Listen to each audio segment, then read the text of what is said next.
ये आकाशवाणी का ग्वालियर केंद्र है।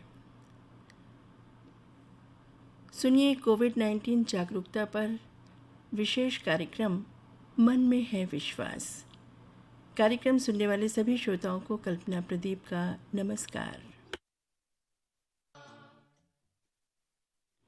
श्रोताओं, सावन का महीना लग चुका है और आज है सावन का पहला सोमवार। सावन की शुरुआत भी सोमवार से हो रही है और इसका अंत भी सोमवार से ही होगा। और सोमवार के दिन हम विशेष पूजा अर्चना करते हैं भगवान शिव की।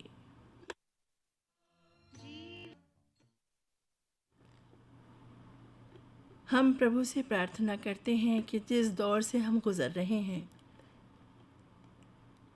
जल्दी ही हमें इससे निजात मिल पाए। श्रोताओं, ग्वालियर में 55 कोरोना संक्रमित और अब तक 596 संक्रमित मरीज मिले हैं। नए संक्रमित 55 हैं। 596 में से 323 मरीज ठीक हो चुके हैं। ये अच्छी बात है, लेकिन जिस तरीके से मरीज़ों की संख्या बढ़ रही है ग्वालियर में, यही वजह है कि टोटल लॉकडाउन 2 दिन के लिए और बढ़ा दिया गया है। ग्वालियर चंबल अंचल में लगातार तीसरे दिन 100 से ज़्यादा मरीज़ मिले हैं। रविवार को अंचल में 115 संक्रमित मरीज़ पाए गए हैं। एडीएम किशोर कान्याल ने रविवार शाम यानी कल शाम आदेश में कहा कि अब 6 और 7 जुलाई को भी शहर में बाज़ार पूरी तरह से बंद रहेंगे। इसकी ये चेन टूट सके, संक्रमितों की संख्या कम हो सके, प्रशासन इसीलिए पूरी तरीके से सजग है, तैनात है और पूरी शिद्दत के साथ लगा हुआ है। ग्वालियर कोरोना पॉजिटिव मरीजों के लगातार बढ़ने के बाद सामुदायिक संक्रमण का खतरा सामने आने के बाद अब सरकारी और पेड संस्थागत क्वारंटाइन की सुविधा फिर से शुरू की जाएगी। इसके लिए पूर्व में बनाए सेंटरों को दोबारा फिर से तैयार किया जाएगा। ऑन पेमेंट क्वारंटाइन सेंटर तैयार करने के लिए होटल सहित अन्य स्थानों को भी चिन्हित किया जाएगा। इसके अलावा जो भी लोग दूसरे शहरों से ज़िले की सीमा में दाखिल होंगे, उनको अपने घर पहुंचने के साथ ही कंट्रोल कमांड सेंटर को सूचना देनी होगी। कलेक्टर ग्वालियर कौशलेंद्र विक्रम सिंह ने कहा कि बगैर मास्क के घूमने वालों पर जुर्माना लगाने के साथ ही कोरोना नियंत्रण ड्यूटी कराने के भी निर्देश दिए गए हैं। अनावश्यक रूप से बगैर मास्क के घूमने वालों से अब ज़िले की सीमा पर बने चेकपोस्ट सहित कोरोना नियंत्रण से संबंधित अन्य काम 3 दिन तक कराए जाएंगे। बीते दिनों में पॉजिटिव मरीजों की संख्या में 2 से 3 गुना तक इजाफा हुआ है और यही वजह है कि प्रशासन को इस ओर सख्ती से पालन करना पड़ रहा है। अभी तक के सबसे ज़्यादा 65 पॉजिटिव एक ही दिन में सामने आए हैं। इससे अब प्रशासन बहुत चिंतित हो चुका है। सामुदायिक संक्रमण से निजात पाने के लिए अब अधिकारी गंभीर रुख अपना रहे हैं और यही वजह है कि बंद किए गए संस्थागत क्वारंटाइन सेंटर फिर से शुरू कराए जाएंगे, जबकि होटल में रहकर क्वारंटाइन पीरियड पूरा करने वालों के लिए भी सुविधा दी जाएगी। कलेक्टर ने संक्रमित लोगों से मिलने वाले लोगों से अनुरोध किया है कि वे अपनी जांच खुद ही करा लें। ये थी ग्वालियर से संबंधित कुछ ख़ास जानकारी। और अब कुछ ख़ास जानकारी ये भी कि श्रोताओं, आप जानते हैं जुलाई का महीना लग चुका है, स्कूल नहीं खुल पाए हैं और यही वजह है कि ऑनलाइन पढ़ाई चल रही है। इस संबंध में हमने बात की स्थानीय स्कूल के प्रिंसिपल श्री मनीष आर के जैन से। ऑनलाइन स्टडी के बारे में, बच्चों की फ़ीस के बारे में और टीचर्स की सैलरी के बारे में इन्होंने बहुत सी बातें विस्तार से बताईं। आइए सुनते हैं। श्रोता, इस वक्त लाइन पर हमारे साथ हैं डॉक्टर मनीष आर के जैन और आप प्रिंसिपल हैं और मैं बहुत ज़्यादा आपके बारे में कुछ बताऊं। सबसे पहले तो मैं आकाशवाणी ग्वालियर की ओर से आपका बहुत बहुत स्वागत कर रही हूँ। नमस्कार। जी नमस्कार मैम। मैं यही चाहती हूँ कि मैं कुछ बताऊँ, आप हमारे श्रोताओं को बताइए, अपने बारे में बताइए, थोड़ा अपने स्कूल के बारे में बताइए, और सबसे खास बात हम ये जानना चाहते हैं कि आपके यहाँ पढ़ाई किस तरीके से बच्चों की हो पा रही है, कैसे आप मैनेज कर पा रहे हैं, हमारे श्रोताओं को बताइए जी प्लीज। मैम, सबसे सर्वप्रथम तो आपका बहुत बहुत धन्यवाद। आपने आकाशवाणी पर आने का मौका दिया और आपने बहुत ही अच्छा ज्वलंत विषय चुना है वार्तालाप के लिए, तो आपके लिए बहुत बहुत धन्यवाद मैडम। मैं Manish R.K. Jain, principal Poddar international school Gwalior. मुझे लगभग 20 साल का अनुभव है प्रिंसिपलशिप का। इसके पहले मैं भोपाल में प्रिंसिपल रहा हूँ एक बड़े ऑर्गेनाइजेशन में। 10 साल करीब मैंने वहाँ निकाले हैं और लगभग 9.5 साल मैंने खुरई में निकाले हैं। अच्छा। 1 साल के लिए मैंने ब्यौरा में ऐसा प्रिंसिपल काम किया है और कोऑर्डिनेटर था मैं ग्रुप ऑफ IPS स्कूल्स का। जी। तो ये तो संक्षिप्त में मेरा परिचय है। और इसके अलावा मुझे बहुत सारे अवार्ड्स मिले हुए हैं बेस्ट प्रिंसिपल अवार्ड के, और इसमें से एक उल्लेखनीय है जिसको हम गुरुकुल श्री बोलते हैं, और दूसरा जो है ज्योतिर्मय अवार्ड है। बहुत बहुत बधाई आपको। अब बात आती है कि इस लॉकडाउन में स्कूल कैसे मैनेज हो रहा है। तो ये तो हम सब जानते हैं कि प्रत्येक व्यक्ति का जीवन इससे प्रभावित हुआ है, तो स्कूल भी अछूते नहीं रहे हैं। और हमारे स्कूल में क्योंकि 1 to 5 तक और नर्सरी के हिस्से में शासन के जो नियम है उसके अनुसार तो अभी ऑनलाइन टीचिंग बंद कर दी गई है। बाकी 6 to 12 10th तक जो है वो हमारे टीचर्स ऑनलाइन क्लासेस बहुत अच्छे से ले रहे हैं और हमारे टीचर्स को बहुत अच्छा सहयोग मिल रहा है हमारे स्कूल के नेटवर्क के कारण, क्योंकि ये बहुत बड़ा नेटवर्क है। लगभग 125 स्कूल्स हैं और लगभग 350 उनके प्राइमरी प्री प्राइमरी क्लासेस भी हैं, स्कूल्स भी हैं। तो ये इसका जो रिसर्च एंड डेवलपमेंट का फायदा जो है वो हमारे सारे स्कूल को मिलता है। कोई एक स्कूल का टीचर बहुत अच्छा कुछ करता है तो सारे स्कूल्स में शेयर हो जाता है। अच्छा। तो इससे फायदा बहुत ज्यादा बच्चों को भी मिल रहा है और हमारे टीचर्स को भी सपोर्ट मिल जाता है। रही बात फीस की, तो आप सब जानते हैं कि कुछ तो सच में पेरेंट्स दिक्कत में हैं। मैं उनके प्रति बहुत शुक्रिया आपका अदा करना चाहती हूँ कि मैं कुछ पूछती आपसे, आपने खुद ही बता दिया जी। ये एक मतलब एक मुद्दा उठा हुआ है कि भाई जब पढ़ाई हो ही नहीं पा रही है, बच्चे स्कूल नहीं जा रहे हैं, तो फीस दी जाए या ना दी जाए। और जब बात फीस की होती है तो फीस के बाद फिर टीचर्स की सैलरी की भी बात होती है। तो मैं चाहती हूँ कि दोनों ही विषय में आप बताएं कि क्या व्यवस्था हो रही है। जी, इस विषय पे मैं ना आपको 2 स्तर पर बात करूंगा, एक माइक्रो लेवल, एक मैक्रो लेवल पे। अच्छा। है ना, सूक्ष्म स्तर पर और एक बृहद स्तर पर। जी। तो सूक्ष्म स्तर की बात करें तो प्रत्येक स्कूल की बात होती है। यहाँ पर स्थिति ये है कि कुछ पेरेंट्स वास्तव में जो ऐसे बिजनेस या व्यवसाय में थे जिनकी नौकरियां चली गई या कोई बिजनेस उनका ठप पड़ गया है, तो उनको तो वास्तव में प्रॉब्लम है और उनके प्रति स्कूल्स की संवेदनाएं भी हैं और सब कुछ उनके लिए सहयोग भी है। लेकिन कुछ पेरेंट्स तो इसका लाभ अनुचित तरीके से उठा रहे हैं, यूनियन कर रहे हैं, फीस नहीं देने की बात कर रहे हैं। जबकि उसको देखें तो 2 तरह से प्रभाव इसका है। एक तो ये है कि स्कूल्स में अगर फीस नहीं आ रही है तो आप सोचो टीचर की सैलरी कहाँ से आएगी। ठीक बात है ना। आज लगभग 100% स्कूल्स में 30 से 50% और कहीं पर 75% कुछ स्कूलों को मैं जानता हूँ जिनमें तो लगभग 40 टीचरों को टर्मिनेट भी कर दिया गया। ओहो। है ना, ड्राइवर्स की, टेम्परेरी स्टाफ की, गार्ड की, हेल्पर स्वीपर्स की, इनकी नौकरियां चली गई। तो इसका एक राष्ट्रीय स्तर पर भी व्यापक प्रभाव है। आप देखिएगा कि अगर टीचर के हाथ में पैसा होगा तो टीचर भी आपकी ही दुकान पर जाकर के खर्च करेगा, मार्केट में खर्च करेगा। बिल्कुल। और वो अपने घर के नौकरों को नहीं निकालेगा, भाइयों को नहीं निकालेगा, उनको पेमेंट करेगा, ड्राइवर्स को पेमेंट करेगा। तो क्या होगा, अर्थव्यवस्था सुचारू रूप से चलेगी। लेकिन यदि पेरेंट्स टीचर्स का पैसा नहीं देते हैं, स्कूल की फीस नहीं देते हैं, जो कि बिल्कुल न्यूनतम, आप ये मान के चलिए इतना वाजिब से भी कम पैसा मांगा जा रहा है, केवल ट्यूशन फीस मांगी जा रही है।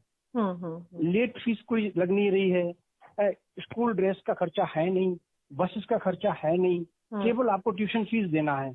और हमारे स्कूल से तो ये भी फायदा मिल रहा है कि हमारी बुक्स सॉफ्ट कॉपी में ऑनलाइन भी अवेलेबल है। तो वो भी खर्चा टीचर पेरेंट्स को नहीं करना है। फिर भी अगर हेजिटेशन है और पेरेंट्स फीस ना देने की बात करते हैं तो मुझे नहीं लगता कि ये उचित बात है। और इससे व्यापक रूप से राष्ट्रीय स्तर पर भी प्रभाव आ रहा है। आखिरकार अर्थव्यवस्था का पहिया तो रुक रहा है ना कहीं ना कहीं। तो इसलिए मैं मानता हूँ पेरेंट्स को उदारता पूर्वक, आप एक तरफ गुरु मानते हैं, चरण छूते हैं, दूसरी तरफ गुरु दक्षिणा देने से बोलते हैं हम देंगे नहीं, क्यों दें। जबकि सच्चाई ये है कि टीचर पहले 6 घंटे काम करता था, स्कूल से फ्री हो गया, घर में आराम से अपना परिवार को देखता था इसके बाद। अब स्थिति ये है, टीचर लगभग 12-18 घंटे काम कर रहा है। क्यों कर रहा है?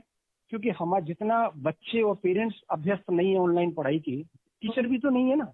तो टीचर को एक वीडियो बनाने के लिए, अब किसी के घर में एक ही कमरा है, किसी के घर में व्यवस्था है नहीं है, टीचर को जेब से खर्चा अधिक करना पड़ रहा है, मोबाइल डाटा ज्यादा लेना पड़ रहा है। एक वीडियो बेचारा बनाता है, पीछे से कोई बैकग्राउंड में आवाज आ जाती है, घर में कोई बर्तन गिर जाता है, तो उसको फिर वीडियो दोबारा बनाना है। अब एक वीडियो 10-20 मिनट का बनाने के लिए उसको 4 बार 5 बार बनाना है। तो आप सोचिए कितनी मेहनत टीचर कर रहा है। उसके बाद फिर पेरेंट्स के डाउट्स आ जाते हैं, बच्चे के डाउट्स आ जाते हैं। तो व्हाट्सएप पर कॉपी चेक करना बहुत मुश्किल काम होता है मोबाइल की छोटी सी स्क्रीन पर। जबकि वही कॉपी जब सामने फिजिकली होती है तो स्पीड टीचर की गजब होती है, वो फटाफट कॉपी चेक कर लेता है। बिल्कुल ठीक। फिर इंडिविजुअल बच्चे को उसको कमेंट देना है, फिर ये भी ध्यान रखना है कि एक बच्चा दूसरे बच्चे की कॉपी ना कर ले। तो ऐसी कई टीचर हैं। वहीं दूसरी ओर अगर अपन देखें, जैसे बायजूस जैसी कंपनियां हैं या और भी बहुत सारी कंपनियां हैं मार्केट में जो ऑनलाइन स्टडीज कराती हैं, आप उनकी अगर कॉस्टिंग देखें तो लगभग 1 से 1.5 लाख रुपए वो चार्ज करती हैं। जबकि स्कूल नॉर्मली ही 40-50 हजार की फीस रेंज में होते हैं। और उसके बाद अभी तो केवल ट्यूशन फीस ले रहे हैं, तो वो भी नहीं है, उससे भी 1/4 या 1/3 ही देना है पेरेंट्स के लिए। तो मैं समझता हूँ और आपके माध्यम से पेरेंट्स से अपील भी करना चाहता हूँ, न केवल मेरे स्कूल की, सभी स्कूल के जो शिक्षकों के प्रति संवेदनाएं रखें और ये संवेदना मानवीय स्तर पर रखते हुए स्कूल की फीस अदा करें और खुश होकर के दें। क्योंकि टीचर उसके बदले में आपको बच्चों को कुछ ना कुछ देगा, वो ज्ञान आपको मिलेगा, कहीं जाने वाला नहीं है। और स्कूल खुलेंगे तो रिवीजन भी कराएंगे, नहीं खुलेंगे क्योंकि लॉकडाउन का कोई भरोसा नहीं है, कब वैक्सीन बनेगी, कब आएगी, कब हमारे देश तक पहुंचेगी, कब आम जनता को मिल पाएगी, कितनी महंगी होगी, कोई नहीं जानता। हो सकता है ये अगले 6 महीने में खुल जाए।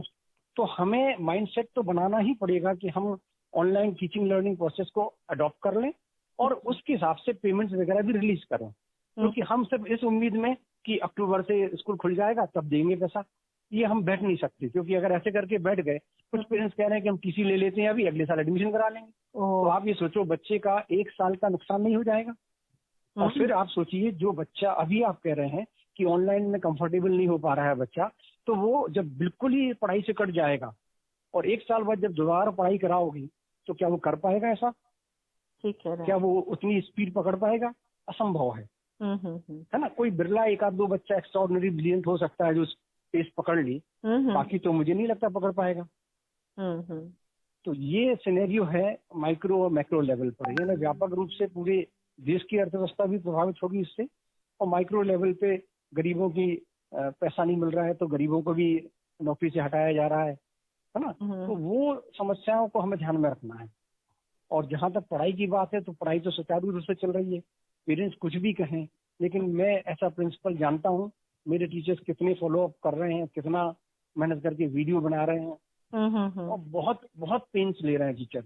मतलब टीचर्स का उसके बाद फिर हमारी मॉनिटरिंग सिस्टम इतना स्ट्रांग है कि टीचर्स की एक क्लासेस को अटेंड करके हम लोग चेक करते हैं ऑनलाइन। जो नहीं कर पाते उनकी वीडियोज मंगा के चेक करते हैं कि भाई आपका वीडियो आप बताओ, हम बाद में देखेंगे। फिर उसमें हम लोग क्रिटिसाइज करते हैं कंस्ट्रक्टिवली कि टीचर को कहाँ इम्प्रूवमेंट की जरूरत है, कैसे बात करना है, कैसे नहीं करना है। ठीक है। और अब टीचर स्कैन किया जा रहा है कई पेरेंट्स के द्वारा भी। पहले क्या है, क्लासरूम के अंदर टीचर पढ़ा रहा है तो उसको हिचक नहीं होती थी, अब उसको हिचक है कि भाई पता नहीं कौन पेरेंट कितना पढ़ा लिखा हो, मेरी कहाँ कमी निकाल ली, कहाँ पकड़ ली, मैनेजमेंट को कंप्लेन कर दी, हमारी नौकरी चली जाए। मतलब आप सोचो टीचर किस तरह काम कर रहा है। मतलब आत्मनिर्भरता एक पाठ हुआ करता था पहले हिंदी में, उसमें बताया गया कि जीव जो है वो 32 दांत के बीच में किस तरह रहती है। तो इस तरह से हमारा टीचर जो है सब तरफ से डरा सहमा हुआ काम कर रहा है समय पे, लेकिन फिर भी अपनी मेहनत से पीछे नहीं हट रहा है। बहुत प्रेशर है टीचर्स पर। जी बहुत प्रेशर है। एक तरफ जॉब का प्रेशर है तो दूसरी तरफ पेरेंट्स का प्रेशर है। और तनख्वाहें जो टीचर्स की कम हो रही हैं या नहीं दी जा रही जिन स्कूलों में, वास्तव में बहुत ही दुख का विषय है ये, बहुत ही कष्टकारी है ये। आपने बहुत आत्मीयता से ये बताया सब कुछ कि कहाँ वाकई टेक्निकल प्रॉब्लम्स क्या आ रही हैं। हम आपसे जानना चाहते हैं कि ये तो बात आपने टीचर्स की, स्कूल की, मैनेजमेंट की थोड़ी बहुत की, लेकिन बच्चों को लेकर के जो बच्चे जो स्कूल जाते थे और खेल कूद करके, पढ़ाई करके, भाग के, दौड़ के, बैठ के करते थे, वो समय उनको करने नहीं दे पा रहा है ना? जी तो बिल्कुल। ऑनलाइन जिस तरीके से जो स्टडी चल रही है, तो बच्चों से आप क्या फील करते हैं? एज ए प्रिंसिपल मैं आपसे जानना चाहती हूँ कि बच्चे कितना उसको ले पा रहे हैं, कितना उसको कंफर्ट फील कर पा रहे हैं या नहीं कर पा रहे हैं, क्या हो रहा है? देखो, बच्चे कुछ तो कंफर्टेबल होने लगे हैं धीरे धीरे, और कुछ में प्रॉब्लम्स है। उसके लिए भी हम लोग ने रास्ता निकाला है। ऑनलाइन योगा क्लासेस भी हमारे टीचर्स जो पीटीआईज हैं वो ले रहे हैं, और उसमें ना केवल बच्चों को बल्कि पेरेंट्स को भी इन्वॉल्व कर रहे हैं। अच्छा। ताकि वो इंडोर रहकर भी अपने स्वास्थ्य का ध्यान रख सकें। और इससे बहुत ही अच्छा वो निकल रहा है। अब मैं आपको एक पुराना एक अपना विचार आपको बताना चाहता हूँ। आज से लगभग 10 साल पहले मैंने एक परिकल्पना की थी, लेकिन उस समय वो परिकल्पना थी पर्यावरण को लेकर के। अच्छा। और वो परिकल्पना ये थी कि एक समय ऐसा आएगा कि प्रदूषण इतना ज्यादा बढ़ जाएगा कि लोगों के बाल सिर पर होंगे नहीं। इवन जो बच्चे होंगे उनके भी वो गंजे पैदा होंगे। तो एक समय ऐसी कल्पना की मैंने कि मान लीजिए मैं 70-80 ईयर्स का हो जाता हूँ, तब एक पोता जो है वो कहीं से कचड़े घर से या कहीं से टूटी हुई कंघी लेकर के आता है और पूछता है, दादाजी ये क्या है? आप सोचिए मतलब किस स्तर पे मैं बात कर रहा हूँ, बड़ी भावनात्मक बात है। तो दादाजी बड़े उसको समझाते हैं कि बेटा किसी जमाने में हमारे सिर पे बाल हुआ करते थे और इससे हम बाल संवारा करते थे, इसको कंघी कहते हैं। अच्छा। और इसी वार्तालाप के दौरान एक शब्द दादाजी के मुंह से निकलता है, स्कूल। तो बच्चा तुरंत क्वेश्चन करता है, दादाजी स्कूल क्या होता है? यानी आप सोचिए कि स्कूल बंद हो चुके होंगे उस समय पर्यावरण की खराबी के कारण। तो दादा कहते हैं कि बेटा स्कूल वो जगह होती है जहाँ पर हजारों बच्चे एक साथ पढ़ते थे, कई टीचर्स पढ़ाते थे और बड़ा आत्मीयता का एक भाव होता था, लोग खेलते कूदते थे, स्पोर्ट्स होते थे, वो सब विवरण वो बताते हैं। तो बच्चा बड़े आश्चर्य से पूछता है, दादा उस जगह पे इतनी ऑक्सीजन हुआ करती थी कि इतने लोग सांस ले लेते थे? आप सोचिए मतलब कहाँ क्या स्थिति। और वो मैं आज ठीक है पर्यावरण की वजह से नहीं तो कोविड की वजह से वही होते देख रहा हूँ। बिल्कुल है ना। अब तो सर मैं आपसे ये जानना चाह रही थी कि जैसे आप बच्चों की बातें कर रहे हैं, तो आपको लगता है कि बच्चे कंफर्ट फील कर रहे हैं? बच्चे एकदम से तो कंफर्टेबल फील नहीं कर सकते हैं, पर धीरे धीरे अभ्यस्त तो उनको होना पड़ेगा, क्योंकि लॉकडाउन पीरियड कितना बढ़ता जाएगा किसी को नहीं पता। और बच्चों के लिए मेरा ये संदेश है कि बच्चे जो है लगातार चूंकि क्लासेस भी इस तरह से हम लोग ने प्लान की है कि कंटिन्यू क्लासेस ना हो, तो बच्चे भी स्क्रीन से ज्यादा देर तक ना उस पर स्क्रीन पर रहें, बीच बीच में ब्रेक लेते रहें, आई एक्सरसाइजेस करें, आई मूवमेंट्स की एक्सरसाइज करें, बीच में कुर्सी से उठकर के भी थोड़ा टहल लें, और उसके बाद वीडियो रिकॉर्ड्स करके रखें अपने पास में। और उसको समय समय पर जब वो फ्री फील करें, जब कंफर्टेबल फील करें, तो उससे अपना रिवीजन करें। और टीचर्स से ऑनलाइन एग्जाम्स वगैरह जो कंडक्ट हो रहे हैं उनमें वो पार्टिसिपेट बराबर करें, और ये मान के चलें कि आने वाला समय ऑनलाइन लर्निंग का ही होगा, ऑनलाइन एग्जाम्स का ही होगा, तो वो उसके लिए मेंटली प्रिपेयर्ड रहें। और धीरे धीरे मुझे विश्वास है बच्चे और टीचर सभी इससे कंफर्टेबल हो जाएंगे, पेरेंट्स भी कंफर्टेबल हो जाएंगे, और आने वाला समय बड़ा सुखद और अच्छा हो, ऐसी मैं ईश्वर से कामना करता हूँ कि बहुत जल्दी स्कूल खुलें और बच्चे मैदानों में फिर से खेल सकें। और जब तक मैदान और स्कूल बच्चों के लिए नहीं खुल रहे हैं तब तक बच्चे घर में ही योगासन करें, सबसे बेस्ट एक्सरसाइज है और सबसे बेस्ट तरीका है स्वस्थ रहने का। और अपने ज्ञान को बढ़ाने के लिए ऑनलाइन स्क्रीन को मैनेज करते हुए, टाइम मैनेज करते हुए अपने आप का अपडेट करते रहें अपने आप को। डॉक्टर मनीष आर के जैन साहब, सर आपने बहुत अच्छी तरीके से पूरी की पूरी बातें बताई आकाशवाणी के लिए। आप बहुत बहुत धन्यवाद सर, बहुत बहुत शुक्रिया। धन्यवाद मैम, धन्यवाद। ये थे के प्रधानाचार्य श्री मनीष आर के जैन। बच्चे क्या सोचते हैं आजकल की पढ़ाई को लेकर के, बता रही हैं खुशी पारेशर और नित्या मुदगल। क्या कहना है आइए सुनते हैं। कोरोना का काल है और पूरी दुनिया बेहाल है। अरे जनाब, इसने तो हमारी पढ़ाई को भी नहीं बख्शा और हमें मिलने लगी ऑनलाइन शिक्षा। मेरे सभी श्रोतागणों को मेरा सादर नमस्कार। मैं खुशी पाराशर कक्षा 9वीं की छात्रा पोद्दार इंटरनेशनल स्कूल ग्वालियर में पढ़ती हूँ और आज मैं ऑनलाइन शिक्षा के विषय पर अपने विचार प्रस्तुत करना चाहूँगी। ऑनलाइन शिक्षा सभी के लिए एक नया मोड़ है जिसके लिए शायद कोई तैयार न था, किंतु परिस्थितियों ने सबको विवश कर दिया।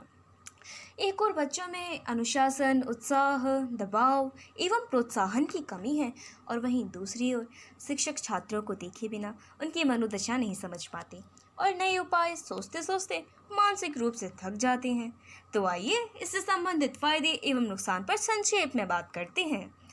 इसका सबसे पहला फ़ायदा तो यही है कि हम कहीं भी और किसी भी समय पढ़ सकते हैं और पढ़ने के लिए एक विस्तृत श्रृंखला उपलब्ध होती है। हमारे आने जाने का समय बचता है और ऊर्जा भी, जिसे हम रचनात्मक कार्यों में उपयोग कर सकते हैं। और हाँ, इससे माता पिता अपने बच्चों पर और उनकी शिक्षा पर दृष्टि रख सकते हैं। यदि हम रोशनी चाहते हैं तो बाती को चलना पड़ेगा। तो आइए देखते हैं इसके कुछ नुकसान। यहाँ कक्षा जैसा माहौल उत्पन्न नहीं हो पाता और जो बात साधारण तौर पर हमें 2 मिनट में समझ में आ सकती है, उसे समझने में हमें 12 मिनट तक लग सकते हैं। और इसमें अच्छे कनेक्शन की हमें आवश्यकता होती है और यदि संपर्क टूट जाए तो बच्चों को समझने में दिक्कत भी होती है और इसी कारण यह ग्रामीण क्षेत्रों में उपलब्ध नहीं हो पाती। इसके कारण बच्चे भटक भी सकते हैं और उनका ध्यान कहीं और केंद्रित हो सकता है। ऑनलाइन शिक्षा के कारण बच्चों को आंखों में काफ़ी तकलीफ होती है और उनके स्वास्थ्य पर प्रभाव पड़ता है। अंत में मैं बस इतना ही कहना चाहूँगी, आशा है जल्द ही होगी यह महामारी खत्म और उसी कक्षा में वापस मिलेंगे हम। जय हिंद, जय भारत। नमस्कार, मेरा नाम नित्या मुत्तल है और मैं कक्षा 9वीं की छात्रा पोद्दार इंटरनेशनल स्कूल ग्वालियर में पढ़ती हूँ। आजकल घर से बाहर न जा पाने के कारण लोग ज़्यादा से ज़्यादा डिजिटल प्लेटफॉर्म से जुड़ी चीज़ों की सहायता ले रहे हैं, जिनमें से एक है डिजिटल लर्निंग या आम भाषा में कहें तो ई लर्निंग। कोरोना वायरस का संक्रमण एक व्यक्ति से दूसरे व्यक्ति में न फैले, इसीलिए भारत सरकार ने सभी शैक्षणिक संस्थाएं जैसे स्कूल, कॉलेज, यूनिवर्सिटी कुछ समय के लिए बंद कर दी और हमसे अनुरोध किया कि हम सभी अपने घरों में ही रहें। ई लर्निंग में ऑनलाइन क्लासेस और वर्चुअल लर्निंग दोनों ही सम्मिलित हैं। ई लर्निंग घर पर सुरक्षित रहते हुए पढ़ाई करने का एक बेहतरीन विकल्प है। ऑनलाइन क्लासेस के द्वारा हम घर पर बैठे हुए ही अपने अध्यापकों से पढ़ाई के विषय में वार्ता कर सकते हैं और अपने डाउट्स भी क्लियर कर सकते हैं। हमारे विद्यालय में भी ऑनलाइन क्लासेस के माध्यम से पढ़ाई की जाती है। हमारे शिक्षक रचनात्मक वीडियोस, पीपीटीज और फ्लिप्ड क्लासरूम के द्वारा पढ़ाई को और रोचक बनाने का पूरा प्रयास करते हैं। किंतु जिस प्रकार एक सिक्के के 2 पहलू होते हैं, उसी प्रकार ई लर्निंग के फायदे तो हैं ही, किंतु कुछ नुकसान भी हैं, क्योंकि ऑनलाइन क्लासेस में कई बार अध्यापक और विद्यार्थी दोनों को ही नेटवर्क संबंधी दिक्कतों का सामना करना पड़ता है। इसीलिए क्लास से जुड़ने में भी दिक्कत होती है। कई घंटों तक लगातार मोबाइल, कंप्यूटर इत्यादि उपकरणों के समक्ष बैठने से आंखों पर भी बुरा प्रभाव पड़ता है। जो विद्यार्थीगण शहर के बाहरी इलाकों से आते हैं, जहां पर नेटवर्क की कमी रहती है, या फिर जिनके घर पर एक ही एंड्रॉयड मोबाइल फोन है, उन्हें भी ऑनलाइन क्लासेस से जुड़ने में बहुत दिक्कतों का सामना करना पड़ता है। ऐसे में न केवल विद्यार्थीगण किंतु शिक्षकगण पर भी बहुत भार आ जाता है। किंतु अगर हम सभी इन मुसीबतों का डटकर सामना करें और ज्यादा परिश्रम करें, तो हम सभी ई लर्निंग को आने वाले दिनों में डिजिटल भारत का एक महत्वपूर्ण हिस्सा बना सकते हैं। अंत में मैं अपनी वाणी को विराम देते हुए यही कहूंगी कि सर्वे भवन्तु सुखिनः, सर्वे सन्तु निरामयाः।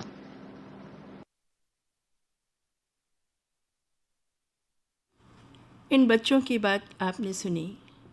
बच्चे भी यही चाहते हैं कि सब सुखी रहें। बात हो रही है ऑनलाइन काम की। सब जगह ज़्यादातर यही हो रहा है कि हम मिलना जुलना यानी कि सोशल डिस्टेंसिंग का पालन करें और जहाँ तक हो सके ऑनलाइन काम करके अपने काम को अंजाम दें। ऐसा ही कुछ हुआ रेलवे विभाग में। रेलवे के कर्मचारी अब ऑनलाइन टिकट बुक करवा सकेंगे। इसके लिए रेलवे द्वारा ह्यूमन रिसोर्स मैनेजमेंट सिस्टम लागू किया जा रहा है। रेल अधिकारियों का कहना है कि रेल कर्मियों को अभी जो पास जारी होता है उससे केवल विंडो टिकट ही बनाया जा सकता है। इस लिहाज से उनके लिए ये बड़ी सुविधा होगी और वे घर बैठे ही मोबाइल या लैपटॉप के माध्यम से ऑनलाइन टिकट बुक करा सकेंगे। और कहीं किसी को बाहर जाना है, कोई सफ़र करना है, यात्रा करनी है तो कर सकते हैं। श्रोताओं, आप जानते हैं कि किस तरीके से कोरोना संक्रमितों की संख्या बढ़ती चली जा रही है और इसकी ख़ास वजह यही है कि हमें जो एडवाइज़री मिली है उसका हम पूरी तरीके से पालन नहीं कर रहे हैं। कई बार देखा जाता है सड़कों पर कि लोग मास्क नहीं लगाते,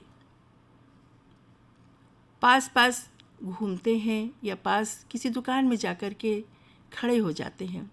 जब हम सोशल डिस्टेंसिंग का पालन नहीं करते, मास्क नहीं लगाते, अपने हाथों को बार बार नहीं धोते, अपनी सेहत का ख्याल नहीं रखते, तो बस ऐसा ही कुछ होता है जो हो रहा है। हमें इन सारी की सारी बातों का ख्याल रखना है और जब हम खुद इन सब कामों को अंजाम देंगे तो निश्चित रूप से स्वस्थ रह पाएंगे और ईश्वर भी उन्हीं की मदद करता है जो अपनी मदद खुद करते हैं। अभी आप सुन रहे थे कोविड-19 जागरूकता पर आधारित हमारा ये विशेष कार्यक्रम मन में है विश्वास। कार्यक्रम समाप्त करने के कल्पना प्रदीप को इजाज़त दीजिए। नमस्कार। ये आकाशवाणी का ग्वालियर केंद्र है। मीडियम वेव 216.45 मीटर यानी 1386 किलोहर्ट्ज़ पर। अगला प्रसारण भोपाल से होगा, प्रतीक्षा कीजिए।